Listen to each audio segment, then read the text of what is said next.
그날은 평범한 저녁이었어요. 퇴근 후 부엌에서 된장찌개를 끓이고 있었죠. 그때 동생에게서 전화가 왔어요. 언니, 나야. 할 말 있어. 목소리가 평소와 달랐습니다. 숨을 몰아쉬는 게 느껴졌어요. 저는 불을 줄이고 전화기를 꼭 쥐었죠. 왜 그래? 무슨 일이야? 언니, 너무한 거 아니야? 어떻게 그럴 수가 있어? 뭐? 갑자기 무슨 소리야? 엄마 허리 아픈 거 알잖아. 그런데 하은이 어린이집 등원에 밥 먹이는 것까지 다 맡기면서 어떻게 돈을 한 푼도 안 줄 수가 있어? 언니, 나 지금 너무 실망했어. 엄마가 말하지 말라고 했는데 내가 진짜 너무 속상해서. 동생 말에 저는 당황했어요. 무슨 말인지 이해가 되지 않았습니다. 무슨 소리야? 매달 100만 원씩 드리고 있는데. 언니, 확실해? 남편이 매달 보낸다고 했는데. 아니, 설마. 언니, 6개월이야. 6개월 동안 단 한 번도 입금된 적 없어. 형부 이름으로 들어온 돈 단일원도 없다고. 저는 어이가 없었습니다. 6개월이라는 단어가 머릿속에서 맴돌았어요. 그럴 리가 없어. 성준 씨가 분명히 보냈다고 했는데. 매달 보냈다고. 분명히 나한테 그랬는데. 거짓말이었던 거야. 언니, 정신 차려. 6개월 동안 단 한 번도 안 보낸 거라고. 잠깐, 그럼 엄마가 그동안 왜 말 안 하셨어? 말을 해주시지. 그걸 내가 어떻게 알아? 언니가 엄마한테 직접 물어봐. 손주 봐주면서 무슨 돈을 받냐고 6개월을 참으신 거야. 언니는 엄마 성격 몰라? 그런데 내가 속이 터져서 연락한 거야. 그런데 형부 진짜 너무한다. 어떻게 그걸 거짓말을 해? 참나, 나 진짜 실망한 거 알지? 나도 진짜 어이가 없어서. 미안해, 지연아. 내가 진짜 할 말이 없다. 형부한테 꼭 확인해봐. 그리고 난 언니 편이야. 이건 확실히 짚고 넘어가. 만약에 형부가 진짜 그런 거면 언니 그냥 넘어가면 안 돼. 전화가 끊겼습니다. 검게 꺼진 화면을 멍하니 바라봤어요. 제 손끝이 차갑게 식어갔죠. 부엌에서는 된장찌개가 여전히 불글거리고 있었습니다. 하지만 그 소리가 귀에 들어오지 않았어요. 너무 화가 나서 온몸이 부들부들 떨리기 시작했습니다. 남편이 매달 보냈다고 했던 말이 떠올랐죠. 제 눈을 보며 했던 그 말들이 전부 거짓말이었어요. 저는 남편이 퇴근하기만을 기다렸습니다. 속에서 끓어오르는 분노를 꾹꾹 눌러 담으면서요. 오늘 밤 아주 제대로 뒤집어 엎을 생각이었습니다. 저녁아 없이 현관문이 열렸습니다. 저는 남편이 신발을 벗기도 전에 입을 열었어요. 엄마한테 돈 보냈어? 뭐? 갑자기 무슨 소리야? 당연히 보냈지. 보냈다고? 그럼 계좌 보여줘. 남편의 표정이 순간 굳었습니다. 하지만 금방 태연한 척 웃으며 말했어요. 그게 요즘 바빠서 깜빡했나 보다. 내가 확인해 볼게. 장난하니? 6개월을 어떻게 깜빡해? 매달 보낸다고 했잖아. 나한테 거짓말을 해? 야, 진짜 깜빡한 거라니까. 뭔 거짓말을 했다고 그래. 왜 이렇게 몰아세워? 일이 많았어. 일이 많으면 넌 똥도 안 싸니? 그거 이체하는데 얼마나 걸린다고. 6개월 동안 한 번을 안 보내? 그게... 통장 보여줘. 공용통장 내역 지금 바로 보여줘. 남편의 눈빛이 달라졌습니다. 입꼬리가 실룩거렸어요. 뭐? 지금 나 못 믿는 거야? 그래, 딱 맞췄네. 못 믿으니까 보여달라는 거야. 빨리 보여줘. 진짜 이러기야. 피곤해 죽겠는데. 피곤해? 더 피곤하게 만들어주기 전에 당장 보여줘. 남편이 한숨을 내쉬더니 소파에 털썩 앉았습니다. 그리고 입을 열었어요. 솔직히 말할게. 나 안 보냈어. 뭐라고? 생각해봐. 자기 외손녀 봐주는 건데 돈을 받아? 장모님도 그건 좀 아니지 않냐? 그게 상식적으로 말이 돼? 다른 집들은 그냥 봐주신대. 남도 아니고 무슨 돈을 받아? 저는 너무 어처구니가 없어서 제 귀를 의심했습니다.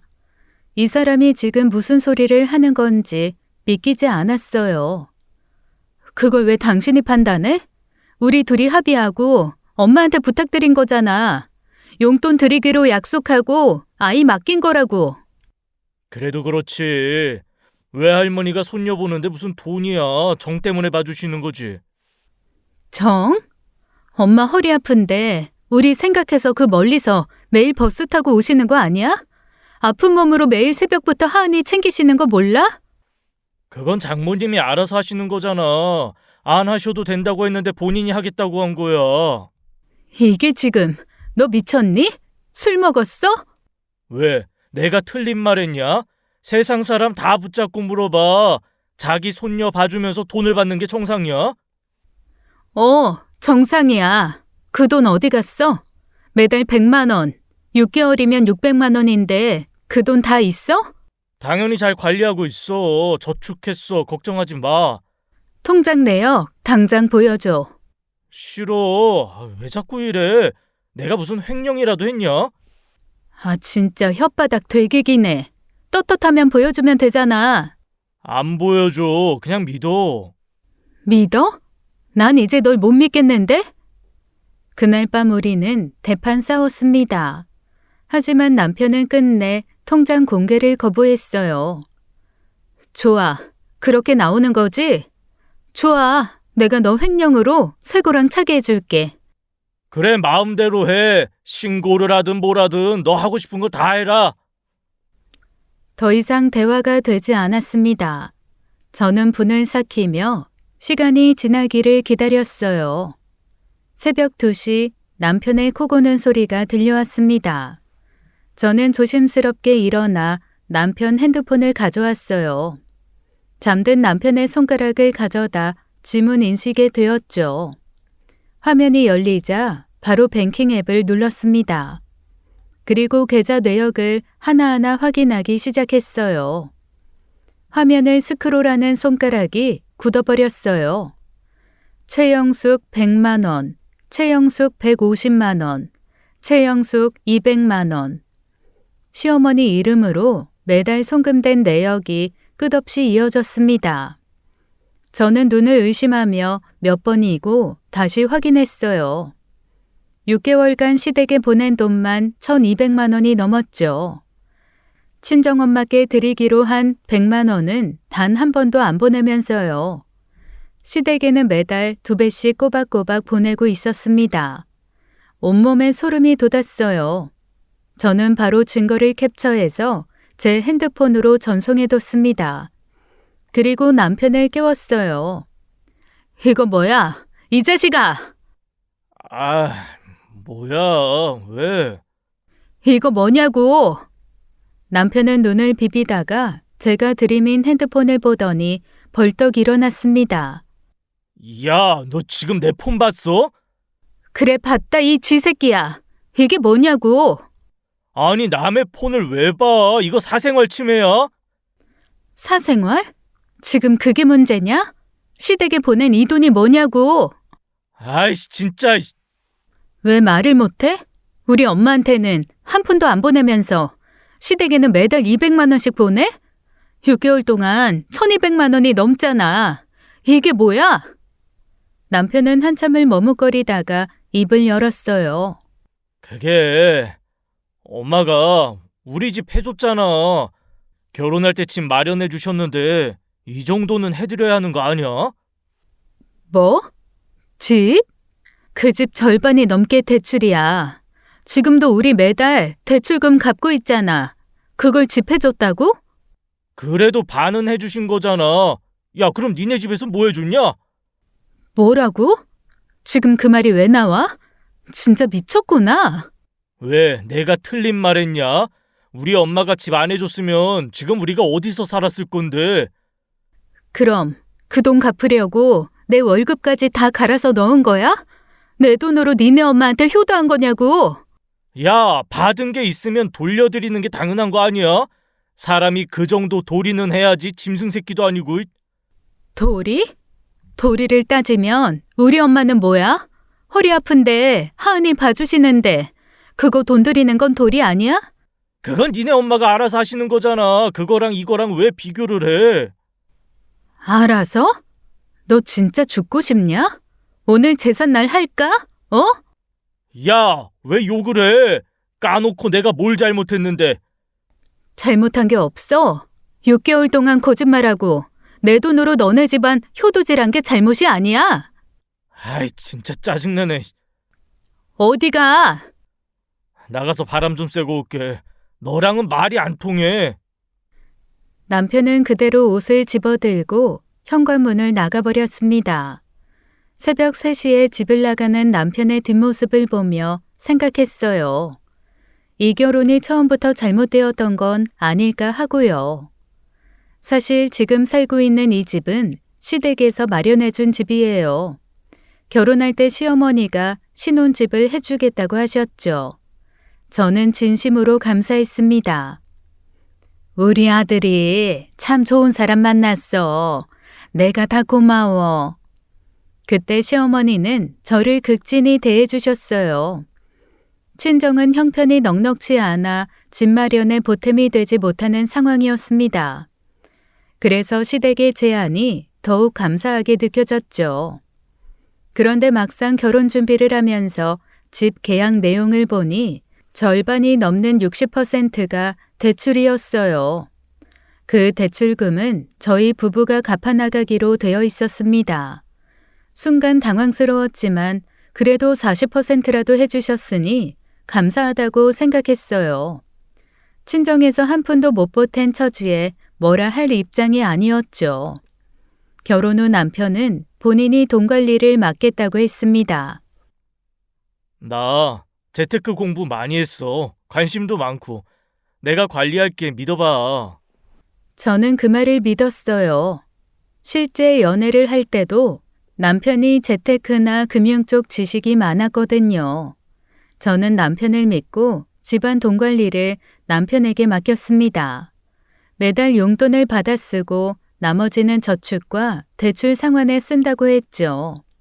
실제로 남편은 매달 관리 보고서를 작성해서 보여줄 정도로 열성이었어요. 엑셀표까지 만들어서 수입, 지출, 저축 내역을 꼼꼼히 정리해줬습니다. 저는 이 사람이라면 믿을 수 있겠다고 생각했죠. 대출 부담은 있었지만 둘이 열심히 벌면 금방 갚을 수 있을 거라 믿었어요. 사실 주택 대출은 어떻게 보면 저축이나 마찬가지잖아요. 시댁에 대한 고마움에 더 열심히 살아야겠다는 책임감도 느꼈습니다. 그때는 이게 함정의 시작인 줄 꿈에도 몰랐어요. 감사함이 족쇄가 될 줄은 상상도 못했죠. 결혼 후 얼마 지나지 않아 남편의 태도가 달라지기 시작했습니다. 제 지출 내역을 하나하나 확인하기 시작한 거죠. 마트에서 장을 보고 오면 영수증부터 확인했습니다. 이거 왜 샀어? 있는 거 아니야? 없어서 산 건데. 확인도 안 하고 사. 냉장고에 있을 수도 있잖아. 돈이 남아돌아. 열어봐. 없어. 별걸 다 트집 잡고 따지네. 한 푼이라도 아껴서 집 담보대출 갚으려고 그러는 거지. 점심에 동료들과 밥이라도 먹으면 꼬치꼬치 캐물었어요. 오늘 점심값이 왜 이래? 15,000원? 뭘 먹은 거야? 사람들이랑 다 같이 먹었는데 나만 안 먹을 순 없잖아. n분의 1 한 거야. 무슨 점심값을 이렇게 많이 쓰냐? 참나. 도시락 싸들고 다녀. 다른 사람들도 다 그렇게 해. 일하면서 어떻게 매일 도시락을 싸? 대출을 생각해. 우리 지금 빚쟁이야, 빚쟁이. 그럼 당신이 싸줘. 2개 싸서 당신도 들고 다니면 되겠네. 커피 한 잔, 화장품 하나 사도 잔소리가 이어졌죠. 또 커피야? 회사에 커피 없어? 믹스 커피 타 먹으면 되잖아. 가끔 사 먹는 건데 뭘. 가끔? 일주일에 3번이 가끔이야. 한 잔에 2,000원이면 한 달이면 얼마야? 계산해봐. 알았어, 줄일게. 당신도 담배 끊어. 참나, 한마디를 안 지네. 화장품도 왜 이렇게 자주 사? 있는 거 다 쓰고 사. 짜면 더 나와. 당신 술 끊으면. 남편의 결론은 항상 똑같았습니다. 대출 빨리 갚아야 해. 무조건 아껴. 우리 조금만 참으면 금방이야. 저는 처음에는 남편 말이 맞다고 생각했어요. 대출이 있으니 절약해야 한다고, 나도 노력해야 한다고 생각했죠. 그래서 점심도 새벽에 일어나 도시락을 싸다녔습니다. 커피도 끊고 화장품도 다 떨어질 때까지 짜서 썼어요. 옷도 안 사고 미용실도 안 가고 아끼고 또 아꼈습니다. 그런데요. 남편 그날 핸드폰을 확인해 보니 기가 막힌 사실이 드러났어요. 남편은 성과급을 받으면 실제 액수보다 훨씬 적게 말하고 있었습니다. 500만 원 받으면 200만 원 받았다고 하는 식이었죠. 차액은 본인 마음대로 쓰고 있었겠죠. 최신 게임기들도 몰래 사들이고 있었어요. 술집의 비싼 음식점 내역도 줄줄이 나왔죠. 저한테는 커피 한 잔 아끼라고 하면서요. 그리고 시댁에서는 결혼 초부터 수시로 큰 돈을 보내고 있었습니다. 100만 원, 200만 원씩 꾸준히 송금되어 있었어요. 친정엄마한테 주는 돈은 아까워 죽으려고 했으면서 말입니다. 그러면서 본인과 시댁에는 펑펑 돈을 쓰고 있었던 거예요. 저는 처음부터 속고 있었어요. 도시락 싸면서 아꼈던 제 자신이 너무 바보 같았습니다. 우라가 치밀어 올랐어요. 다음 날 저녁 남편이 아무 일 없다는 듯 집에 들어왔습니다. 어디서 잔 거야? 회사 숙직실에서 자고 일하고 퇴근했어. 그래? 잘 잤어? 뭐 그냥 그랬어. 나도 잘 잤어. 덕분에 생각 정리 많이 했거든. 뭔 생각? 공용통장 그만하자. 이제부터 경제적으로 불리해. 남편의 표정이 굳었습니다. 뭐? 또 그 이야기야?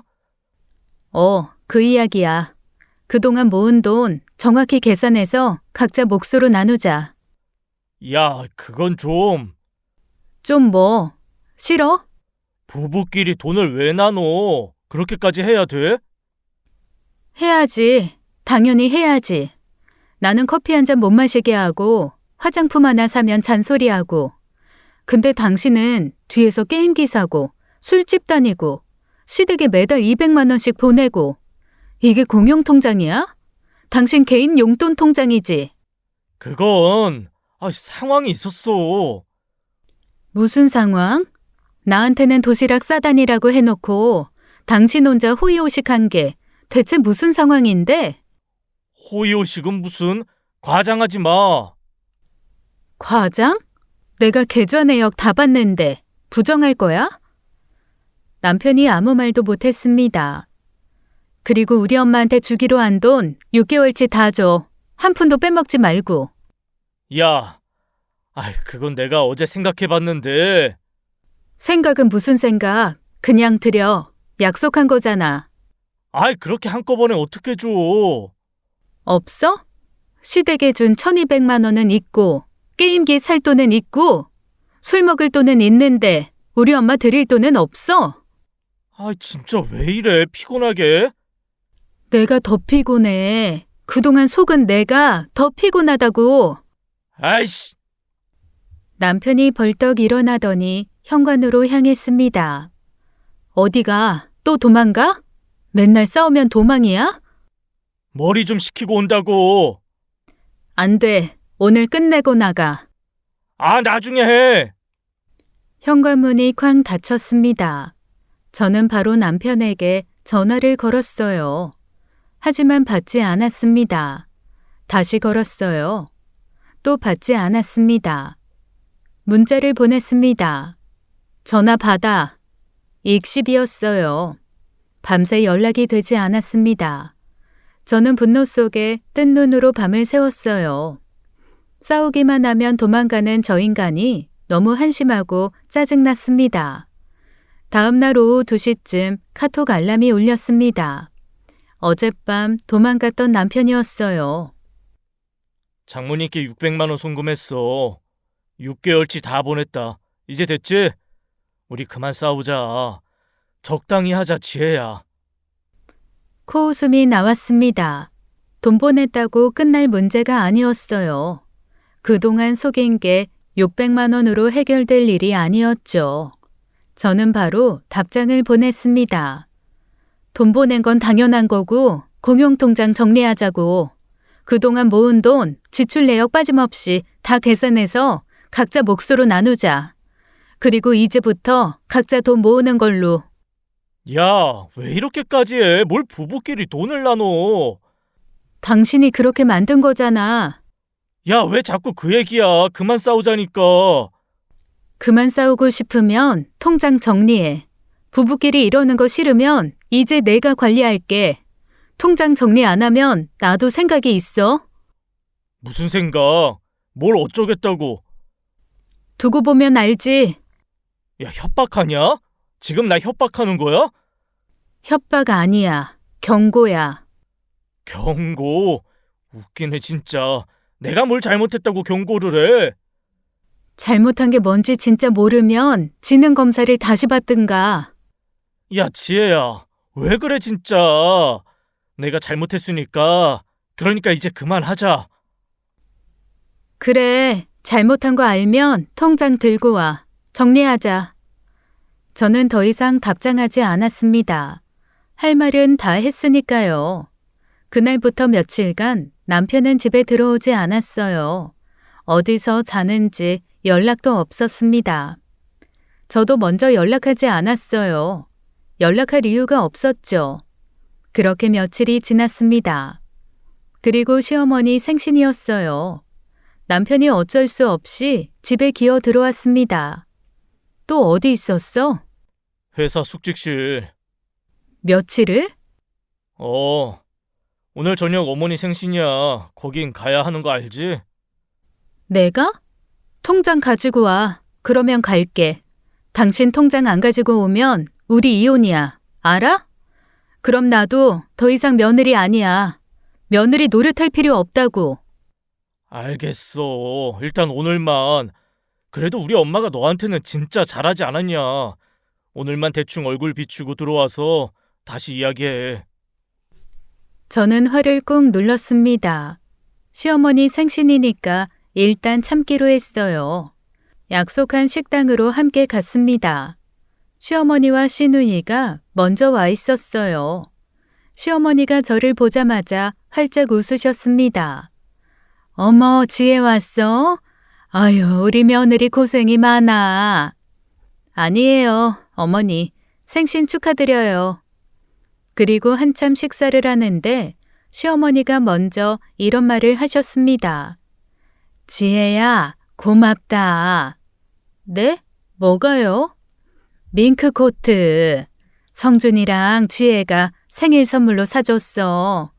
아유, 그 비싼 걸. 그게 얼마짜린 줄 알아? 500만 원이래. 고맙다, 얘들아. 와, 오빠 대박. 엄청 큰 거 해줬네.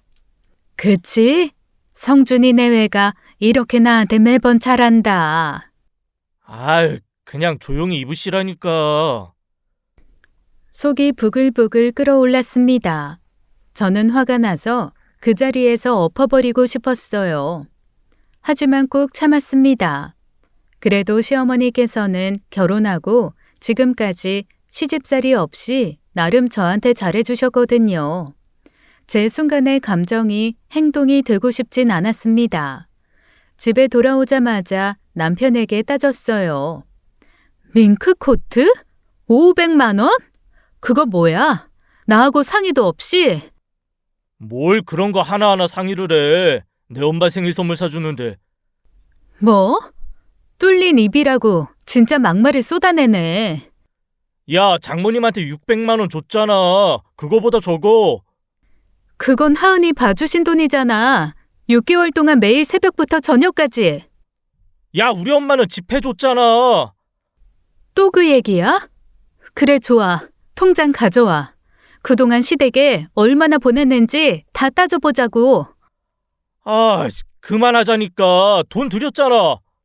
안 해? 좋아. 그럼 법원에서 시키게 해줄게. 뭐, 무슨 소리야? 이혼하면 재산 분할하잖아. 어차피 법원에서 다 까발려질 거야. 시댁에 몰래 보낸 돈, 게임기 산 거, 술집 간 거 다. 야, 이혼은 또 무슨 소리야? 아, 진짜 미치겠네. 남편이 또 현관으로 향했습니다. 툭하면 집 나가서 도망을 갔어요. 진짜 미친놈인 줄 알았습니다. 어디가? 또 도망가냐? 제발 나 좀 내버려 둬라. 안 돼. 이번엔 끝장 보자. 제가 남편 팔을 붙잡았어요. 남편이 뿌리쳤습니다. 그리고는 쥐새끼 마냥 재빨리 계단으로 도망쳤어요. 저는 바로 문자를 보냈습니다. 계좌 정리 안 하면 법원에서 시키게 될 거야. 분명 말했다. 이 쥐새끼야. 남편은 역시나 읽고 답장이 없었습니다. 아주 열받더라고요. 쥐새끼처럼 사사삭 도망만 다니는 게 제 성질을 더 나쁘게 만드는 것 같았습니다. 그래서 저도 생각을 했어요. 남편 카드로 친정엄마께 안마 의자를 선물하기로요. 허리 아프신데 매일 하은이 봐주시느라 고생하시잖아요. 인터넷으로 검색해서 제일 좋은 걸로 골랐습니다. 가격은 850만 원이었어요. 결제 버튼을 누르는 손가락에 힘이 들어갔죠. 시원하게 질러버렸습니다. 이상하게도 후련했어요. 그동안 눌려있던 뭔가가 터져 나오는 기분이었습니다. 마치 이제 너랑 경제 공동체 안 한다는 선언 같은 거였죠. 배송은 다음 날로 잡았어요. 친정엄마께 전화를 드렸습니다. 엄마, 나 내일 뭐 하나 보낼 건데 집에 있어? 뭔데? 또 뭐 사는 거야? 돈 아껴야지. 엄마 허리 아프잖아. 필요한 거야. 그냥 받아. 얘는 참. 엄마는 괜찮다니까. 엄마 목소리가 살짝 떨리셨어요. 저도 코끝이 찡해졌습니다. 그동안 죄송했어요, 엄마. 돈도 못 드리고 고생만 시켜서요. 아픈 허리로 매일 버스 타고 오셨잖아요. 그런데 저는 그 사실도 모르고 남편 말만 믿고 있었어요. 그런데 5분도 안 돼서 남편에게 전화가 왔습니다. 야, 지금 뭐 한 거야? 안마 의자? 850만 원? 엄마 선물. 상의도 없이 왜 이런 큰 돈을 써? 너도 상의 없이 밍크코트 500만 원 잊었냐? 그러게 누가 쥐새끼 마냥 도망가래? 도망을 갈 때 이런 것도 생각을 했어야지. 아이, 진짜. 할 말 없지? 그리고 말 나온 김에 하나 더 따지자. 우리 집 명의 누구 거야? 내 명의지, 왜? 빚은 나도 같이 갚는데 왜 네 명이야? 그게 원래 그런 거잖아. 엄마가 해준 거고. 그 말이 가슴에 비수처럼 꽂혔습니다. 원래라니요. 내가 6년 동안 함께 갚아온 빚인데요. 내 월급도 고스란히 들어간 집인데요. 그게 원래 자기 명의인 게 당연하다고요. 뭔 개뼈다고 고아먹는 소리인가 싶었습니다. 집 명의 공동으로 바꿔. 아니면 통장 정산하든가. 야, 그만하라고 했지? 마지막 경고야. 이번엔 제가 먼저 전화를 끊어버렸습니다. 마치 최후 통첩하듯이요. 남편에게 전화가 걸려왔지만 받지 않았어요. 이제 확실해졌습니다. 통장을 못 보여주는 이유는 하나밖에 없어요. 구린 게 더 있다는 거죠. 생각할수록 소름이 돋았습니다. 내가 모르는 게 얼마나 더 있는 걸까요? 6년이라는 시간이 무색하게 느껴졌어요. 내가 믿었던 결혼 생활이 전부 허상이었던 건지도 모르겠습니다. 저는 바로 인터넷을 검색했습니다. 이혼 전문 변호사 상담을 예약했어요. 더 이상 미적거릴 시간이 없었습니다. 상담 날짜를 잡으면서 묘하게 마음이 차분해졌어요. 두렵지 않았습니다. 오히려 한 걸음 내디딘 것 같아 홀가분했죠. 이 결혼 이제 끝을 봐야겠다고 다짐했습니다. 그리고 며칠 뒤 남편이 갑자기 집에 나타났어요. 또 왜 왔어? 그냥 숙직실에서 살지. 자꾸 드나드는데 내가 좀 불편하네. 남편은 대답 없이 안방으로 들어갔어요. 그리고 옷장에서 캐리어를 꺼내기 시작했습니다. 저는 어리둥절해서 남편을 바라봤어요. 뭐해? 완전히 짐 빼는 거야? 이제 나가 사는 거지? 뭘 나가 살아. 내 집인데. 나 여행 가. 뭐? 여행? 하와이. 저는 귀를 의심했습니다. 지금 이 상황에 여행이라고요? 누구랑? 엄마랑 동생이랑. 아, 이 인간이 진짜. 저는 기가 막혀서 웃음이 나왔어요. 야, 지금 장난해? 지금 집안이 이 모양인데 넌 하와이를 가? 미쳤냐? 이미 예약한 거야. 어쩔 수 없어. 당신이 하도 화를 내니 말할 틈이 없었다. 됐냐? 언제 예약한 건데? 한 달 전에. 한 달 전? 그때도 나한테 말 없었잖아. 상의는커녕 통보도 없었고. 말하면 또 싸우니까. 그러니까 몰래 한 거야? 가족여행을 나만 빼고? 저는 할 말을 잃었습니다. 예민한 게 누구 때문인데요. 지가 이렇게 만들어 놓고 이제 와서 예민하다고요. 가슴속에서 뭔가가 부글부글 끓어오르다가 끊어졌어요. 이제 정말 끝이었습니다. 그래, 잘 가. 어차피 이혼할 건데 내가 무슨 상관이냐? 야, 왜 자꾸 이혼 이야기를 해? 뭘 이런 걸로. 좀 쉬다 올게. 다녀와서 장모님이랑 제주도 가자. 그럼 됐지? 순간 눈앞이 빨개졌습니다. 귀가 먹먹해지는 것 같았어요. 제주도요? 시댁이랑 하와이 다녀와서 저희 집은 제주도요? 하와이랑 제주도가 같냐고요? 이 인간이 지금 저를 완전히 병신 취급하는 거였어요. 저는 부엌으로 갔습니다. 후라이팬을 집어들었어요. 야, 뭐해? 이 미친놈이 지금 내 인내심 테스트 몰카 찍냐? 저는 그대로 남편에게 달려들었습니다. 후라이팬으로 등짝을 내리쳤어요. 야야야야, 미쳤어? 미쳤다. 네가 미치게 만들었잖아. 진짜 그만해. 하와이? 하와이? 이 또라이 새끼야. 야야야, 그만 때려. 후라이팬이 등짝에 철컥철컥 부딪혔습니다. 야, 진짜 아프다고.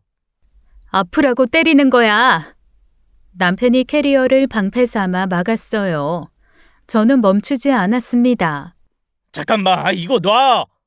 죽어. 그냥 죽어. 남편이 후라이팬을 빼앗으려고 했어요. 저는 있는 힘껏 버텼습니다. 결국 남편이 후라이팬을 뺏어서 멀리 던졌어요. 야, 진짜 정신병자 아니야. 그래, 정신병자다. 네가 만든 거야. 이 또라이야. 진짜 미치겠네. 나 간다. 남편이 캐리어를 끌고 현관으로 향했습니다. 저는 신발장 위에 있던 구두 주걱을 집어들었어요. 거기 서! 뭐?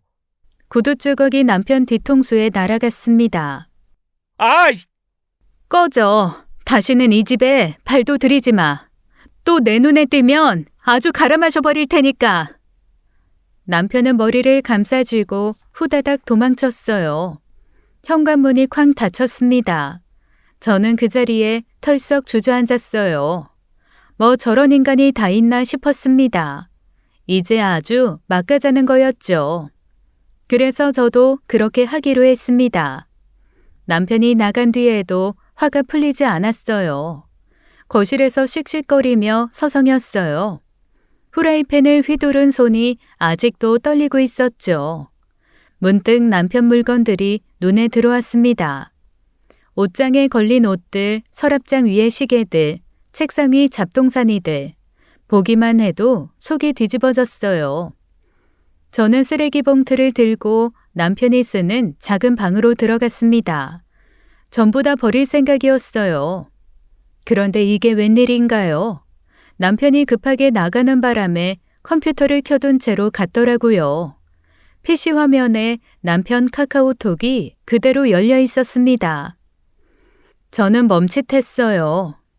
남편 카카오톡 채팅 목록을 스크롤했습니다. 고딩 동창 모임이라는 단톡방이 눈에 띄었습니다. 저는 그 방을 클릭했어요. 순간 숨이 멎는 것 같았습니다. 야, 성준아, 와이프가 또 지랄이냐?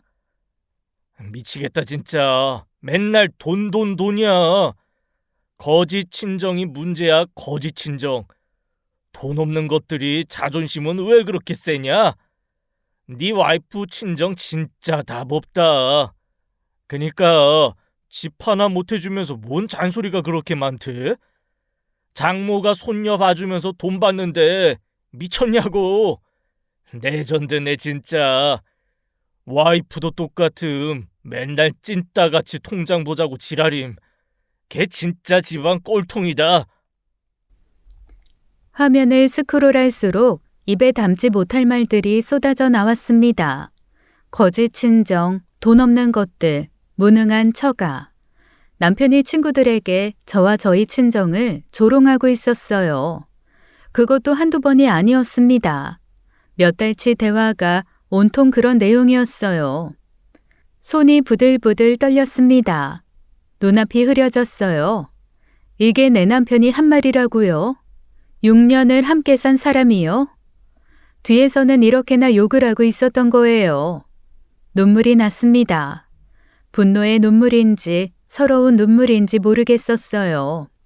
아마 둘 다였겠죠. 저는 이를 악물고 스크롤을 계속했습니다. 그리고 대화 내용을 모두 사진으로 찍어두었죠. 그때 새 메시지 알림이 떴어요. 한재민이라는 이름이었습니다. 남편 고등학교 동창이었죠. 저도 잘 아는 사람이었습니다. 부부 동반 모임도 자주 했었고요. 야, 성준아, 하와이 잘 가라. 나 그동안 땡땡동 원룸 좀 쓴다. 우리 집 미친년이 또 지랄이라 좀 피해 있게. 비번 그대로지? 1, 2, 3, 4 맞지? 저는 눈을 의심했습니다. 땡땡동 원룸이요? 그게 뭔데요? 남편한테 우리 집 말고 다른 집이 있다고요? 도대체 뭘 얼마나 더 숨기고 있는 건지 어이가 없었습니다. 생각할수록 소름이 돋았어요. 저는 그 메시지를 캡처해서 제 핸드폰으로 보냈습니다. 그리고 바로 한재민에게 전화를 걸었어요. 여보세요? 저 이지혜예요. 네, 재수씨, 안녕하세요. 근데 무슨 일이시죠? 땡땡동 원룸이 뭐예요? 네? 무슨 원룸이요? 무슨 말씀이신지. 방금 남편 컴퓨터 카톡 다 봤어요. 거기 쓰겠다고 했잖아요. 방금 비번 1234 맞냐고. 괜히 입 아프게 모른 척 하시지 마시죠. 그게. 그리고 아내 욕한 거 다 봤어요. 우리 집 미친년이 또 지랄이라고 했죠? 어떻게 자기 아내한테 그런 말을 해요? 유유상종인데. 그건요. 저 재민 씨 아내분 연락처 알아요. 잠깐만요, 재수씨. 이놈 목소리가 확 달라졌습니다. 급하게 빌기 시작했어요. 재수씨, 그건 진짜 그냥 친구들끼리 장난으로 한 말이에요. 진심 아니에요. 제발요. 장난? 장난으로 아내를 미친년이라고 불러요? 진짜 죄송해요. 제가 술 먹고 실수한 거예요. 재수 씨, 제발 저희 마누라한테는 말하지 말아주세요. 저 진짜 죽어요. 그럼 원룸 주소 알려줘요. 네? 알려주면 아내분한테 말 안 할게요.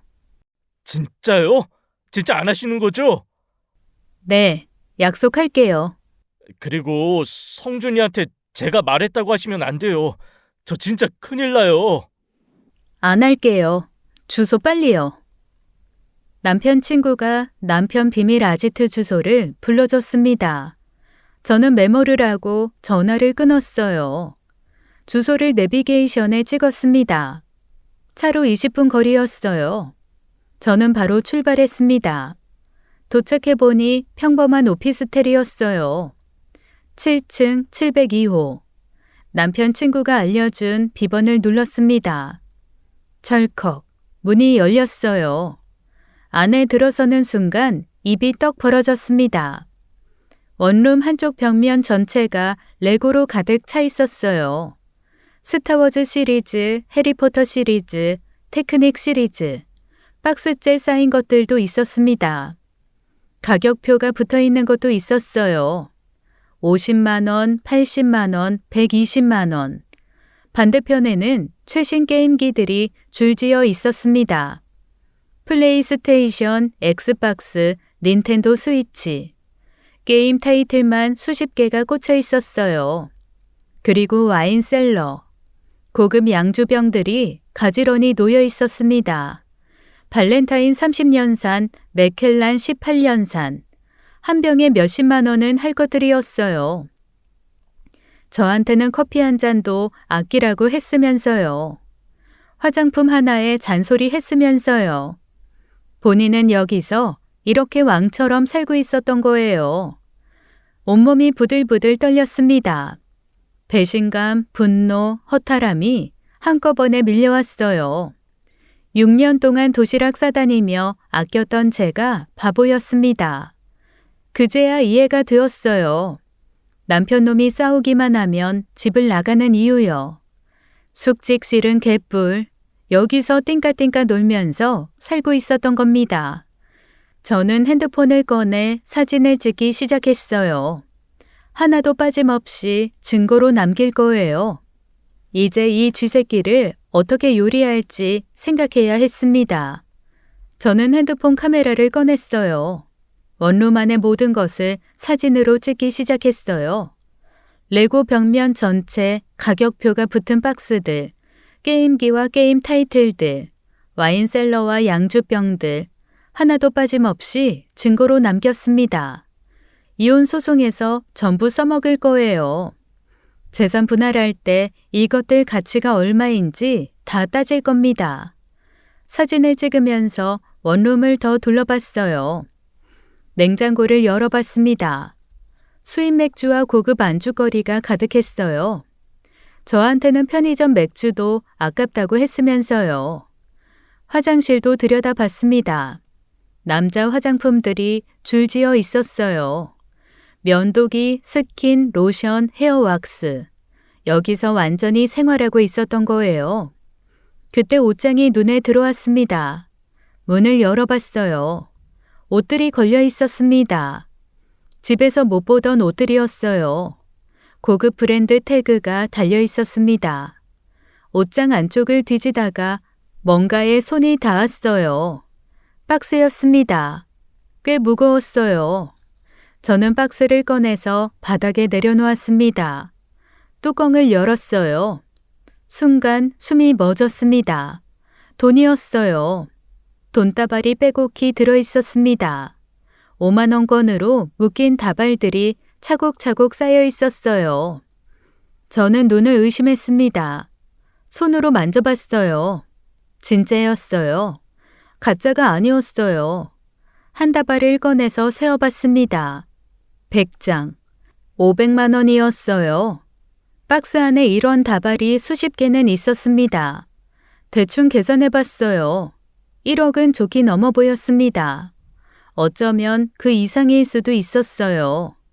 손이 덜덜 떨렸습니다. 이게 뭔 돈이죠? 월급쟁이가 어떻게 이런 현금을 숨겨둘 수 있어요? 우리 공용 통장에서 빼돌린 건가요? 아니, 그것만으로는 이 금액이 설명이 안 됐습니다. 머릿속이 복잡해졌어요. 도대체 이 돈이 어디서 난 걸까요? 무슨 짓을 해서 이 돈을 모은 걸까요? 혹시 불법적인 일을 하고 있는 건 아닐까요? 소름이 돋았습니다. 6년을 함께 살았는데 이 사람을 전혀 모르고 있었어요. 내가 알던 남편은 허상이었습니다. 진짜 모습은 여기 이 원룸에 있었어요. 저는 돈다발도 사진으로 찍어뒀습니다. 박스 전체 다발 하나하나 각도를 바꿔가며 찍었어요. 날짜와 시간이 찍힌 사진으로 증거를 남겼습니다. 그 시각 남편과 시댁 식구들은 하와이행 비행기에 있었어요. 아무것도 모른 채 여행을 즐기고 있겠죠.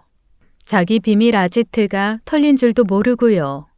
곧 지옥을 맛보게 될 줄도 모르고요. 저는 박스 뚜껑을 닫고 원래 자리에 돌려놨습니다. 아직은 손대면 안 됐어요.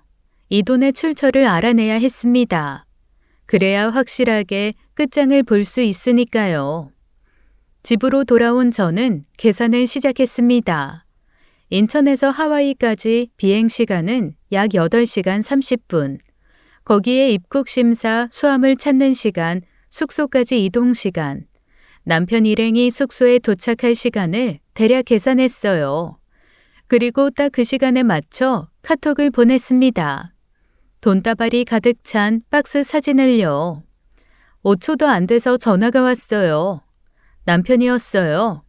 저는 받지 않았습니다. 전화가 끊기고 다시 왔어요. 또 받지 않았어요. 3번, 4번, 5번 계속 받지 않았습니다. 저는 방바닥을 구르며 웃기 시작했어요. 지금 남편이 얼마나 똥줄이 탈지 생각하니 속이 시원해 미칠 것 같았어요. 제가 전화를 받지 않자 카톡이 쏟아지기 시작했습니다. 야, 이게 뭐야? 너 지금 거기 있어? 당장 나와. 그거 손대지 마. 야, 이지혜! 저는 답장 대신 사진을 한 장 더 보냈어요. 라이터 사진이었습니다. 돈박스 옆에 라이터와 기름을 놓고 찍은 거예요. 뭐 하는 거야? 야! 뭐 하는 거냐고! 수요일에 다 태운다. 뭐? 미쳤어? 야, 그거 태우면 너도 끝이야? 끝이면 끝이지 뭐. 제발, 지혜야, 제발. 그러지 마. 내가 잘못했어. 아이, 제발, 그것만은. 수요일. 야, 이 씨발 미친년아. 그거 태우면 나 진짜 죽어. 너도 같이 죽을 줄 알아? 욕이 쏟아졌습니다. 미친 땡, 씨땡땡, 죽여버린다. 온갖 욕설이 화면을 가득 채웠어요. 저는 전혀 흔들리지 않았습니다. 오히려 웃음이 나왔어요. 저렇게 발악하는 걸 보니까 이 돈이 얼마나 중요한지 알겠더라고요. 분명 떳떳하지 못한 돈이겠죠. 전화가 또 왔습니다. 받지 않았어요. 또 왔습니다. 역시 받지 않았어요. 10번, 20번. 전화는 계속 왔지만 저는 끝까지 받지 않았습니다. 카톡이 또 왔어요. 야, 전화 받아. 받으라고. 이지혜. 제발. 미안해, 지혜야. 내가 지금 바로 갈게. 거기 있어? 제발 아무것도 하지 마. 저는 마지막으로 한마디만 남겼습니다. 수요일까지 원룸 앞으로 와. 안 오면 그냥 태운다. 그리고 알림을 꺼버렸어요. 전화기를 테이블 위에 내려놓았습니다. 화면에는 계속 알림이 떴어요. 남편의 절박한 메시지들이 끊임없이 쌓이고 있었죠. 저는 그걸 보며 시원하게 웃었습니다. 하와이에서 얼마나 발을 동동 구르고 있을까요? 시어머니랑 시누이 앞에서 아무렇지 않은 척하고 있겠죠. 속으로는 미쳐 돌아가면서요. 잘 됐네요. 조금이라도 제가 느꼈던 고통을 느껴보세요. 이제 시작이에요. 수요일이 밝았습니다.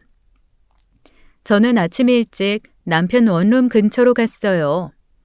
건물이 보이는 골목에 차를 세워두고 기다렸습니다.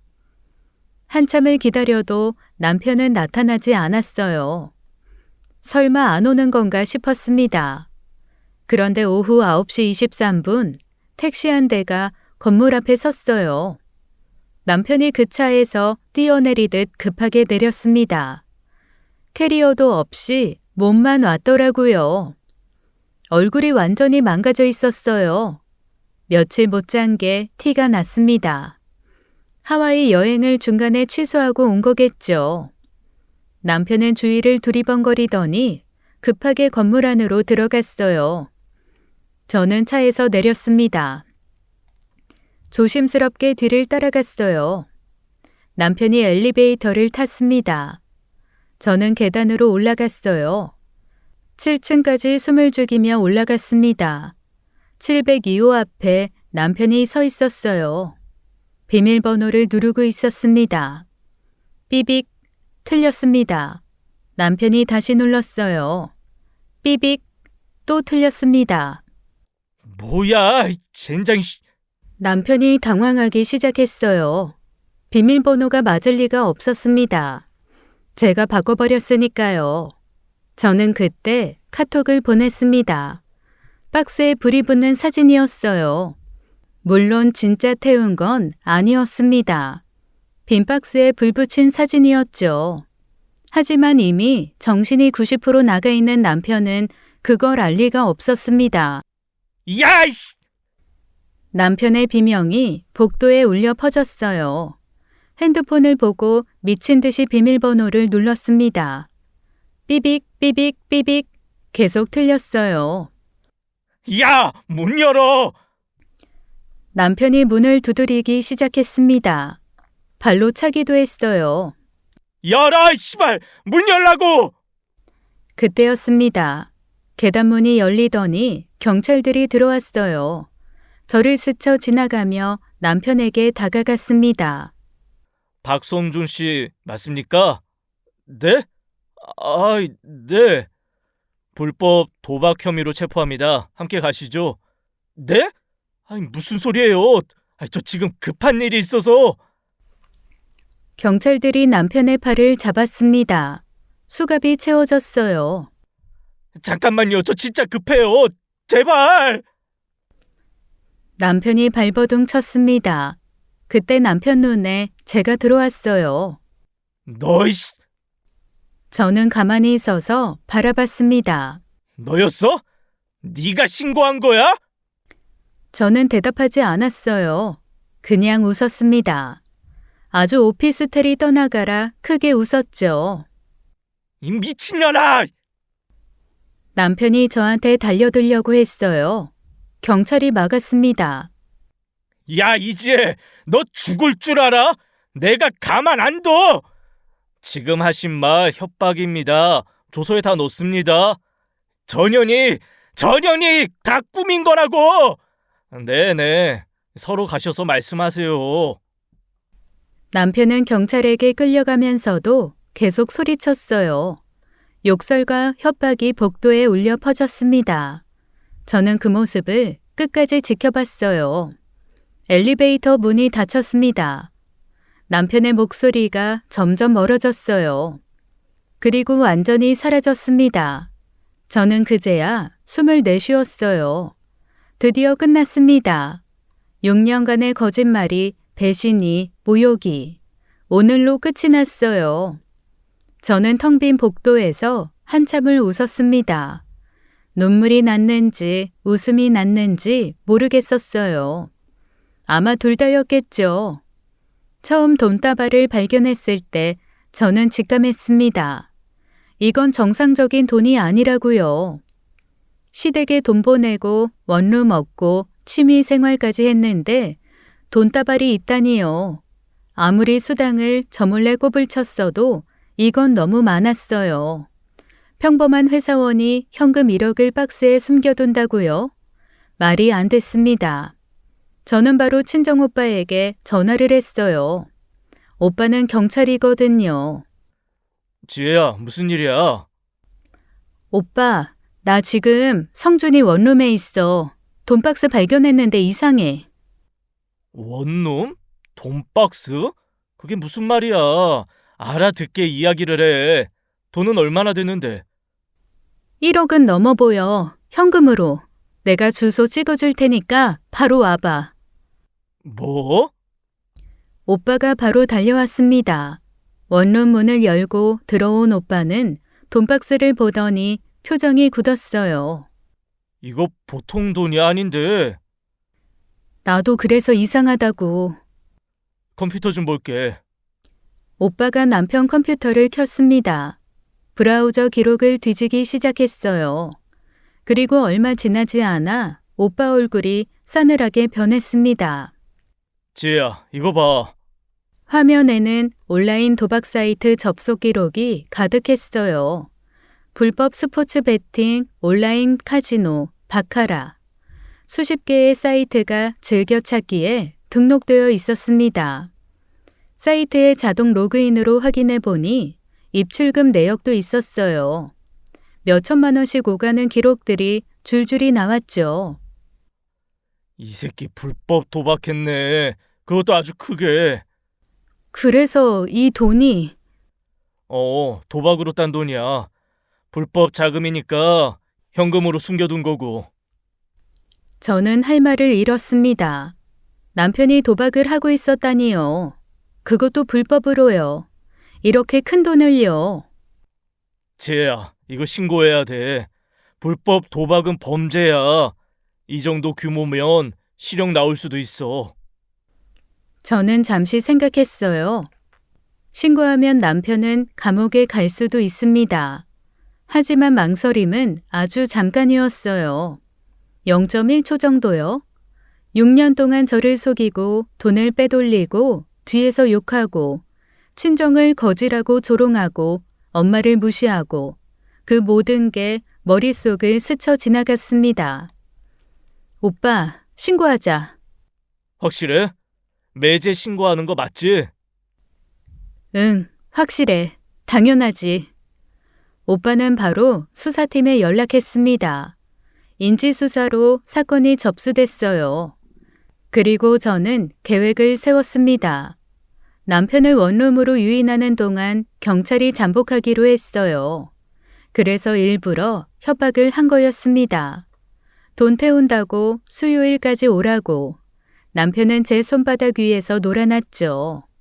남편은 불법 도박 혐의로 기소됐습니다. 도박 자금은 전액 몰수됐고요. 저는 속이 후련했어요. 이제 진짜 끝이었습니다. 2주 후 저는 구치소로 남편 면회를 갔어요. 남편 꼬락서니를 좀 보려고요. 면회실에 들어서자 남편이 앉아 있었어요. 수의를 입은 모습이 낯설었습니다. 불과 몇 주 전까지 하와이 여행을 갔던 사람이었는데요. 지금은 철창 안에 갇혀 있었어요. 남편이 저를 보자마자 입을 열었습니다. 왜 이렇게까지 해야 했어? 뭐? 내 인생 완전히 망쳤잖아. 네가 신고 안 했으면 이렇게까지 안 됐어. 저는 코웃음이 나왔어요. 이 상황에서도 자기 잘못은 모르고 남 탓이라뇨. 네 인생? 네가 망친 거지 내가 망쳤냐? 이 개 같은... 들어. 우리 엄마 돈 떼먹고 시댁에는 매달 200만 원씩 보내고 나한테는 2,000원짜리 커피 한 잔 아끼라고 해놓고 정작 본인은 원룸 얻어서 왕처럼 살았지? 레고 게임기 양주 거기다 도박까지? 수천만 원씩 굴리면서 불법으로 도박해서 흥청망청 쓰다가 네 인생 쪽난 거야. 이게 내 탓이냐? 네 탓이냐? 이제 대가를 치르는 거야. 네가 한 짓에 대한 대가. 놀리려고 온 거냐? 박성준 인생 개같이 망가졌는데 어떻게 지내나 구경 왔어. 보니까 꼴 좋네. 잘 어울려. 남편이 고개를 들었습니다. 눈이 충혈되어 있었어요. 이혼할 거야. 서류는 변호사 통해서 보낼게. 잠깐만, 지혜야 제발. 네 인생은 이제 네가 알아서 살아. 나는 너 없이도 잘 살 거야. 아니, 없어야 더 잘 살지. 저는 자리에서 일어났습니다. 남편이 뭐라고 소리쳤지만 듣지 않았어요. 뒤도 돌아보지 않고 면회실을 나왔습니다. 문을 나서는 순간 어깨가 가벼워지는 게 느껴졌어요. 6년이라는 시간이 등에서 스르르 내려오는 것 같았습니다. 그 후 남편은 법정에서 실형을 선고받았어요. 징역 2년이요. 불법 도박 자금은 전액 몰수됐습니다. 그렇게 아끼고 모았던 돈이 한순간에 사라진 거죠. 저는 이혼 소송을 진행했어요. 재산 분할로 정당한 몫을 받아냈습니다. 위자료도 받았고요. 변호사 선생님이 잘 싸워주셨어요. 아, 남편 친구 아내분에게도 남편 친구가 미친년이라고 욕한 거 알려드렸어요. 그분도 저처럼 속으면서 살면 억울하잖아요. 이제 저는 하은이와 둘이 살고 있습니다. 작은 아파트지만 우리 둘에겐 충분해요. 아침에 눈 뜨면 하은이 얼굴이 보이고요. 저녁에는 둘이 나란히 밥을 먹어요. 힘들었던 6년이었습니다. 하지만 이제 끝났어요. 새로운 시작이에요. 하은이와 함께 저만의 인생을 살 겁니다. 지금까지 사연 읽어주는 남녀였습니다. 끝까지 시청해주신 여러분 감사드리며 저희는 다음 사연으로 돌아올게요. 감사합니다.